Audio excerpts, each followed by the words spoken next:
Bonjour à tous, bienvenue sur ma chaîne Edola Cool Business TV.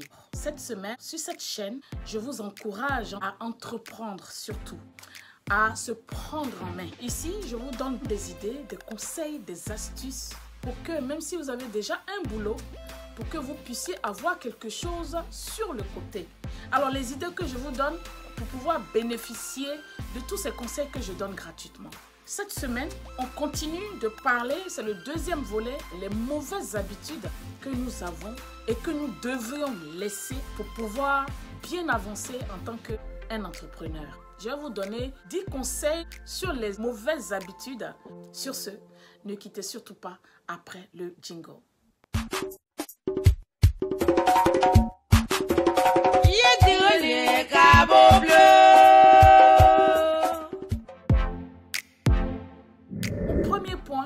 Je vais aller directement sur le fait que souvent, quand vous êtes entrepreneur, vous vous laissez aller. C'est-à-dire quoi?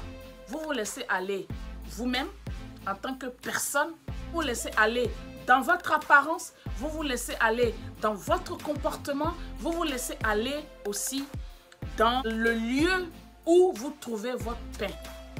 C'est-à-dire votre lieu de business. D'arrêter en fait cette habitude de se négliger. Quand tu fais le business, tu dois être propre. Ça veut dire le lieu où tu es doit être propre.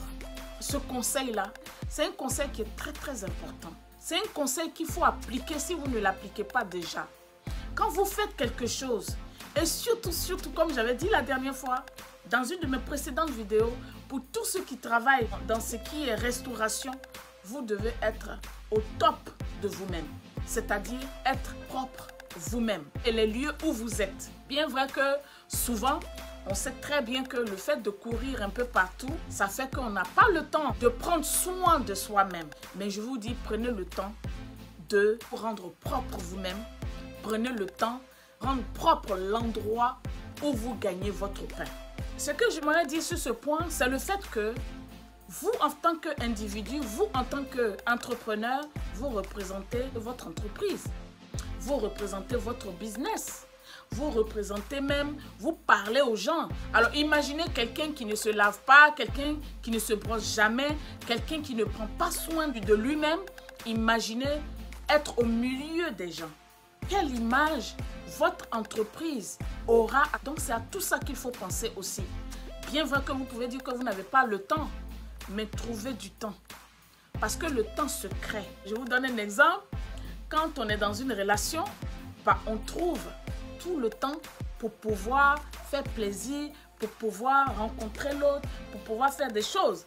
Donc, le temps se crée. On peut être le plus busy du monde, mais une fois vous êtes amoureux de votre business, voilà, vous pouvez en fait appliquer tout ça dans votre vie quotidienne. Si vous êtes une femme qui fait du business, qui est entrepreneur, prenez soin de vous, prenez soin de votre apparence. C'est très très important quand on est businessman, quand on est entrepreneur ou quand on veut devenir entrepreneur. Parce qu'on voit trop de choses quand on rentre dans les magasins, quand on rentre dans les boutiques black. Quand on est entrepreneur, dans mon point 2, je vais vous parler du fait que quand on est entrepreneur, on oublie souvent de faire nos paperwork. On oublie en fait le côté administratif. On oublie ces documents, ces dossiers, on oublie de regarder dedans, on oublie d'ouvrir les courriers, on oublie de faire les déclarations. C'est très très dangereux. Quand vous êtes entrepreneur, il ne faudrait pas oublier ce côté-là.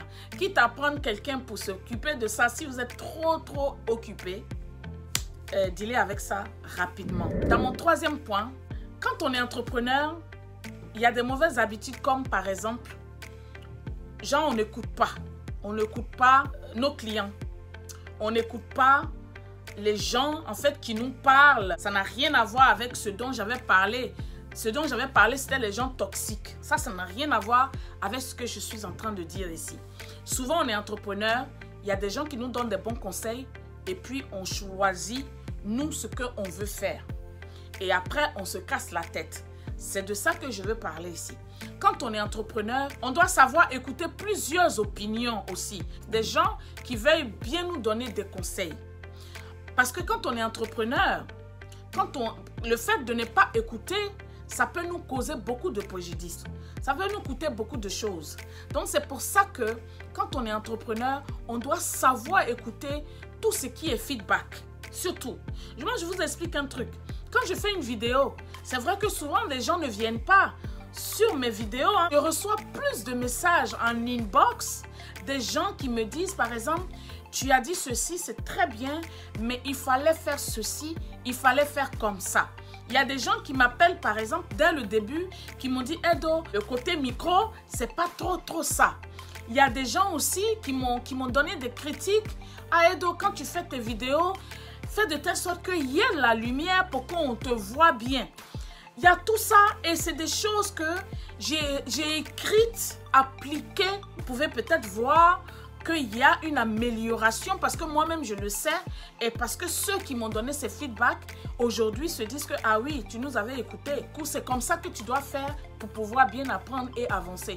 En tout cas, moi, je suis quelqu'un, si je dis quelque chose que vous pensez que c'est pas comme ça ou quoi, appelez-moi et puis on en discute. Et si je vois que oui, vous avez raison, si vous me donnez des critiques bien structurées, je n'ai absolument pas de problème à les appliquer dans une autre vidéo. Des mauvaises habitudes à ne pas écouter les feedbacks, c'est très mauvais pour vous. Vous devez écouter tous ceux qui ont un intérêt dans votre business. Ça peut être vos employés, ça peut être vos clients, ça peut être des gens qui vous côtoient, ça peut être aussi, je ne sais pas, des gens que vous voyez dans le quotidien.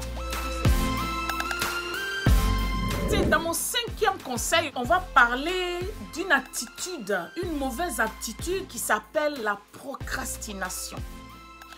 Procrastiner, c'est quoi? De la manière, je peux en fait définir ce verbe. Quand quelqu'un procrastine, c'est le fait de passer son temps à faire autre chose que la tâche qu'il était censé faire. Procrastiner, c'est se concentrer sur autre chose. Un exemple de la procrastination. Par exemple, vous êtes en train de travailler sur un projet sur votre ordinateur. Vous ouvrez l'ordinateur, mais ça se trouve que le projet que vous devez en fait attaquer tout de suite, vous ne le faites pas. Vous avez vu quelque chose sur votre écran, d'accord? Ok, quand vous voyez ça sur votre écran, vous vous dites que je vais me lever du bureau, je vais aller dans le coin là-bas, où je peux trouver quelque chose pour nettoyer mon écran. J'essaye de vous expliquer comment la procrastination se passe. Vous allez vous chercher ce petit chiffon pour pouvoir nettoyer ou un spray pour pouvoir en fait sprayer l'écran de votre ordinateur. Alors là-bas, vous voyez quelqu'un d'autre ou bien il y a quelque chose genre le thé ou bien le café, une machine.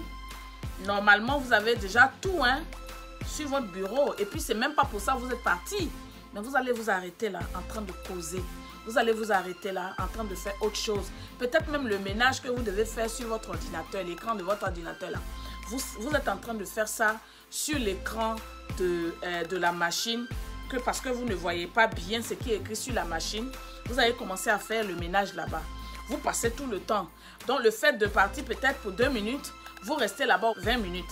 Alors que quand vous revenez à votre ordinateur, eh ben, vous avez déjà perdu 20 minutes. Ça, c'est un temps qui n'est pas productif. C'est un temps de procrastination. C'est quelque chose qu'il faut vraiment éviter de faire.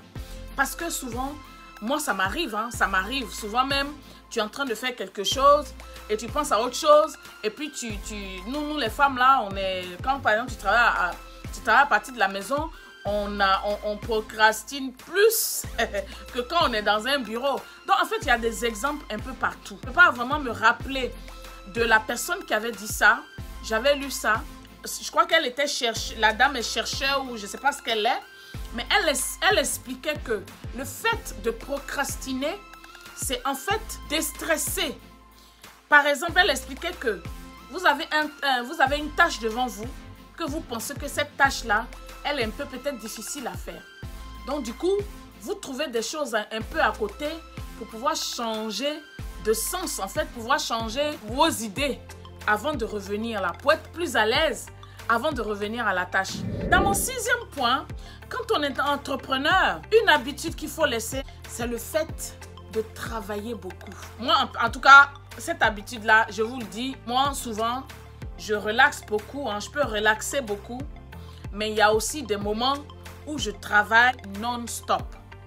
Mais apparemment, le fait de se donner du temps, le fait de prendre des vacances, le fait de changer d'idée, le fait d'aller en week-end, le fait de passer plus du temps avec votre famille, le fait de faire tout ça, c'est très très bien pour votre mind. C'est très très bien pour quelqu'un qui est entrepreneur et qui doit réfléchir à des idées, qui doit trouver des idées. Donc en gros, apparemment, c'est intéressant d'avoir le temps libre pour soi. Parce que quand vous travaillez beaucoup, apparemment, votre cerveau, à la longue, votre cerveau va switch off. Il faut éviter de faire ça. Mon 7e point, quand tu veux être un bon entrepreneur, tu dois arrêter de prendre les soucis de tout le monde pour mettre ça sur ta tête. Tu dois être quelqu'un qui ne se préoccupe pas vraiment des problèmes, je veux dire, des autres. En tout cas, moi, j'ai appris à me vider la tête. J'ai appris à ne pas avoir de problème avec quelqu'un. J'ai appris à ne même pas me fatiguer la vie. J'ai appris à être très simple. J'ai appris à être dans l'harmonie avec tout le monde. C'est ce genre d'attitude que tu dois avoir. Il ne faut pas avoir cette mauvaise habitude où tu vas prendre problème de quelqu'un et puis on va dire que c'est toi qui as dit que, et puis voilà, le temps que les gens vont venir juger les choses chez toi déjà, ça te fait perdre même du temps. Donc quand tu es entrepreneur là, il faut éviter de soulever les bagages de soucis des gens. C'est vrai aussi que si tu es un entrepreneur qui t'en sort bien, il n'y a pas de problème. Tu peux aider les gens si tu veux. Mais je veux dire, on ne peut pas aider tout le monde. Tu es un entrepreneur là. Que ça soit côté financier, que ça soit côté, je veux dire, de tous les jours, du train-train quotidien. Il faut vraiment savoir se démarquer de tout ce qui est on dit et tout ça. Toi, tu as dit et tout ça. Il faut éviter ça.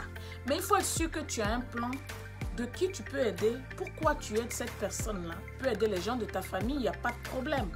Mais il faut avoir tes pieds sur terre. Il ne faut pas prendre les soucis de tout le monde. Et puis après, toi-même, tu ne sauras plus où tu es. Quand tu es un entrepreneur, il faut être quelqu'un qui sache, en fait, savoir vivre. Et surtout, pense à toi d'abord. Et dans mon 8e point, quand on est entrepreneur, on doit être quelqu'un, comme j'ai dit tout à l'heure, qui prend soin de soi.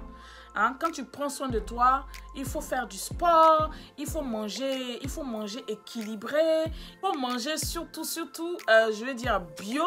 Moi, je fais beaucoup ça.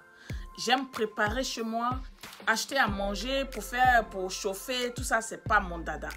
Donc, quand tu es entrepreneur, il faut savoir prendre soin de toi-même. Le fait, en fait, de ne pas prendre soin de toi, c'est une très, très mauvaise habitude. Quand tu es entrepreneur, il faut avoir du temps, comme j'ai dit tout à l'heure, pour toi-même.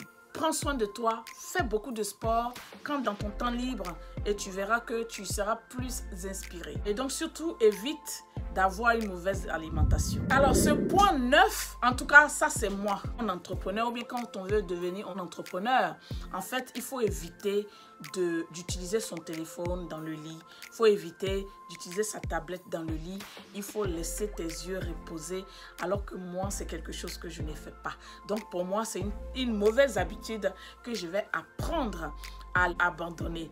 Le fait d'aller au lit avec tous ces appareils-là et tout ça. En tout cas, moi, je fais ça parce que je suis inspirée. Souvent, je peux me lever à 2h, 3h du matin et là, j'ai des idées. Donc, quand j'ai des idées, je suis obligée de prendre mon ordi, mon téléphone et je note vraiment l'idée. Ça, pour ça seulement, je suis coupable. Donc, dans mon 10e point, avant la conclusion, quand on est entrepreneur ou bien quand on veut devenir un bon entrepreneur, il faut savoir dire non. C'est quelque chose que je ne savais pas faire avant. Mais vous savez, plus le temps passe et plus vous êtes souvent dans des problèmes et les gens et que vous sollicitez quelques personnes et vous voyez que ces personnes-là ne vous rendent pas le service ou bien ils ne sont pas bien avec vous, vous allez commencer vous-même à vous forger un caractère. Si vous abandonnez la moitié des conseils que je vous ai donnés pour être un bon entrepreneur, vous allez voir que les choses vont s'améliorer. Vous allez voir que les choses seront en tout cas mieux, très simples.